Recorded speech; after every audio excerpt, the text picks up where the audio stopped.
కబ్జా చేయాలంటే హైడ్రా వెంటాడుతుంది బాస్. నేటి నుంచి అందుబాటులోకి హైడ్రా పోలీస్ స్టేషన్ సేవలు. చెరువులు, కుంటలు, ప్రభుత్వ స్థలాల కబ్జాలకు ఇకపై అడ్డుకట్ట.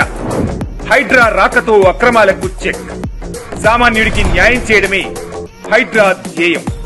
జలవనరుల పరిరక్షణ, వరదల ముంపు నుంచి కాపాడడమే హైడ్రా లక్ష్యం. 1050 మంది సిబ్బంది హైడ్రా పిఎస్ కి కేటాయింపు. అందులో ఒక ఏసీపీ, 6 సిఐలు, 12 మంది ఎస్ఐలు, 30 మంది కానిస్టేబుల్, 70కి పైగా వాహనాలు, భారీ యంత్రాల కేటాయింపు. 10,500 చదరపు అడుగుల విస్తీర్ణం. G+2 గా హైడ్రా పిఎస్ నిర్మాణం. ఇప్పటికే ఉన్న 48 కేసులు హైడ్రా పరిధిలోకి బదిలీ. హైడ్రా పోలీస్ స్టేషన్ లో 4 శాఖలు. సామాన్యుడికి న్యాయం చేయడమే ప్రజా ప్రభుత్వ ధ్యేయం.